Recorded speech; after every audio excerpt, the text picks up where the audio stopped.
Dans les soins pour les jeunes, les familles sont très impliquées. Mais lors de la transition, on s'attend à ce que les jeunes soient beaucoup plus indépendants. Ainsi, le degré d'implication des parents devient un enjeu aux soins adultes.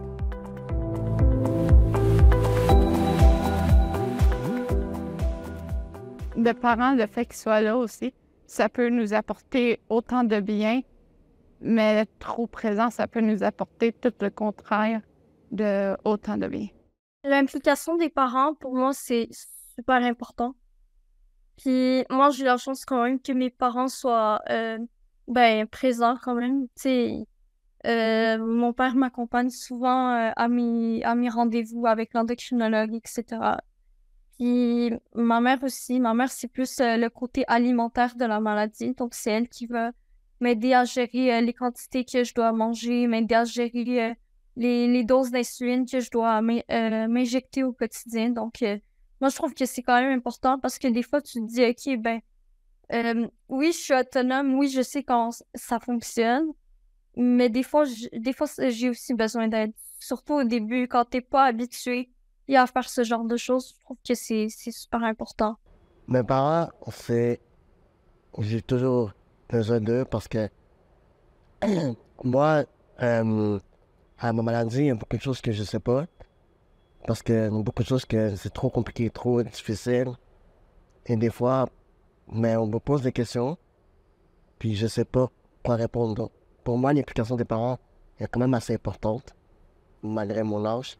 Je dirais, des fois, on veut pas les mêmes choses. Comme, des fois, ça crée un peu des conflits. Comme, les parents pensaient que quelque chose serait mieux, mais moi, je n'étais pas d'accord. Ou, des fois, il y a des enjeux comme quoi eux voulaient que je guérisse comme, en faisant une action particulière, mais moi, je voulais faire autre chose. Ou des fois, même, moi, je voulais pas guérir, mais mes parents, ils me poussaient. Puis ça, des fois, ça crée des tensions.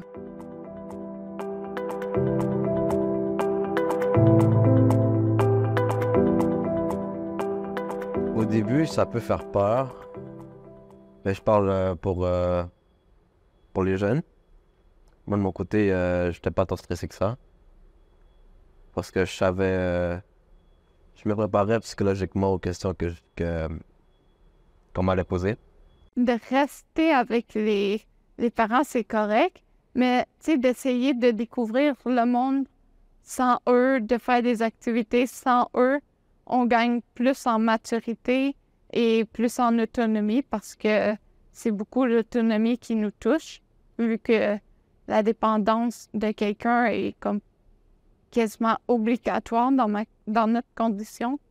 Ben, on va plus gagner en autonomie, on va plus se trouver des trucs, on va être moins gêné, exemple, de demander à quelqu'un « Peux-tu m'ouvrir la porte? »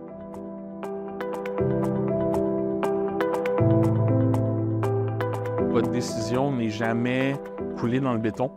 Je pense qu'à plusieurs moments de notre vie avec la maladie, on atteint différentes étapes, on a différents épisodes de soins, puis qu'autant au moment de votre transition, vous ayez peut-être besoin de soutien plus important ou à l'inverse, moins de soutien de la part de vos parents. Je pense que c'est le plus important, c'est de garder en tête que cette décision-là n'est pas coulée dans le béton.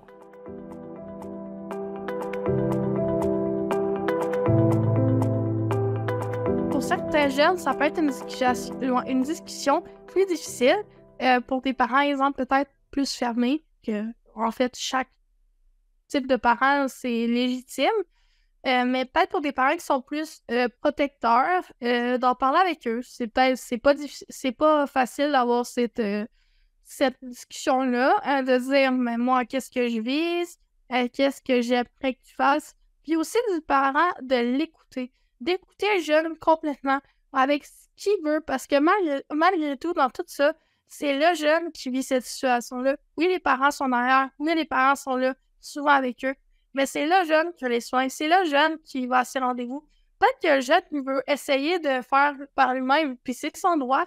Je commence à m'aimer tout seul, puis répondre aux questions du professionnel, que ça soit mes parents qui répondent à ma place, puis forcément qui entendent la question d'une manière différente que moi je la perçois. pour aborder la question de l'implication des parents lors du processus de transition, on peut demander directement aux jeunes à quel point et quand ils souhaitent que leurs parents soient impliqués. Les parents peuvent initier leurs jeunes à la gestion de leur santé pendant l'adolescence. Les parents peuvent aussi appuyer l'indépendance graduelle de leurs jeunes.